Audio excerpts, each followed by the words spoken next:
भारत के बिहार प्रदेश में Rajgir railway station से 5 किलोमीटर दूर जरासंध का अखाड़ा राजगीर में सोन भंडार के पास स्थित एक ऐतिहासिक स्थान है।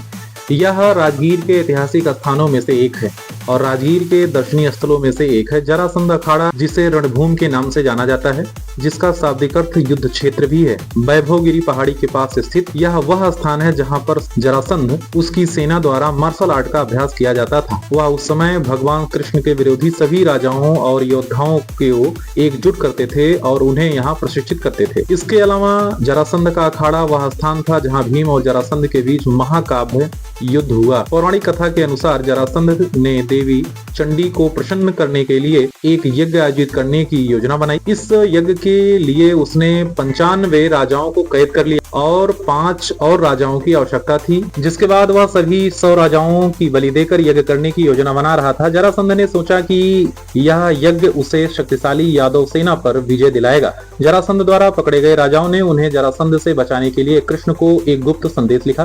कृष्ण ने भीम को जरासंध के साथ युद्ध कराकर जरासंध को खत्म करने की चतुर योजना बनाई। दोनों 14 दिनों तक लड़ते रहे। भीम ने युद्ध जीतने की उम्मीद खो दी और कृष्ण से मदद मांगी। कृष्ण, जो जरासंध के जन्म का रहस्य जानते थे, उन्होंने घास के टहनी लिया और उसे 2 भागों में विभाजित कर दिया और विपरीत दिशा में फेंक दिया। भीम को सुराग समझ में आ गया। उसने राजा को मारकर जरासंध के शरीर को 2 हिस्सों में अलग कर दिया। इस अखाड़े की दीवारें ऊंची हैं और इसमें अभ्यास के लिए कई हिस्से बने हुए हैं। जरासंध के अखाड़े में सबसे खास चीज यह है कि यहाँ की मिट्टी जो चमकीले रंग की है। कहा जाता है कि जरासंध इस मिट्टी में प्रतिदिन सैकड़ों लीटर दूध और दही मिलाता था, जिससे मिट्टी का रंग सफेद है।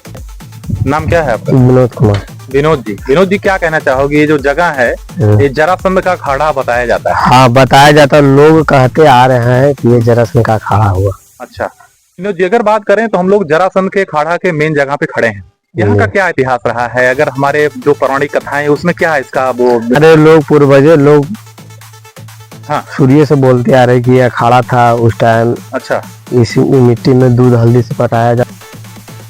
लोग मतलब बताया जाता था कि इस मिट्टी में दूध हल्दी मिलाया जाता था और कुश्ती लड़ा जाता था। मतलब इस मिट्टी में इतने दम था। हाँ, लोग उसको मिट्टी में दूध हल्दी मिलाते थे। अच्छा, उस जगह पे युद्ध करते थे। हाँ, लड़ते थे ताकि मिट्टी, हाँ, ताकि मिट्टी नरम रहने के कारण चोट वगैरह नहीं लगे। अच्छा, इसलिए इस मिट्टी में दूध हल्दी मिलाया जाता था। अच्छा, और बार बार जरासंध का क्या वो करते थे? जरासंध को जब भी लड़ाई करते थे ना, तो जरासंध बहुत शक्तिशाली राजा थे। वो उसको जब भी मारने की कोशिश करते थे तो उसका एक ही कमजोरी था कि फाड़ के फेंक के उल्टा, हाँ, उल्टा फेंकते तब मरते। बाकी जब वो फाड़ के फेंकते थे ना तो सीधा फेंकते थे, उल्टा नहीं फेंकते थे, तो फिर वापस आके जुड़ जाता था।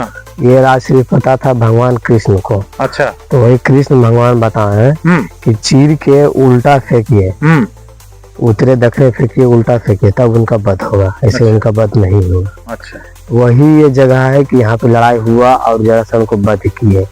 वही दिन से ये अखाड़ा शहर आ गया। इस तरह से ये जगह जो है तब से आज तक ऐसे ही फेमस पड़ा है। हाँ। और इसको कहीं कहीं से कोई क्षति ना हो, कोई नुकसान ना हो, हाँ। घेराबंदी करके बाकायदा तरफ से कैद कर दिया गया, रख दिया है कि ताकि लोग आके इसको देखे, इसका बारे में जाने। ठीक, बहुत बहुत धन्यवाद विनोद।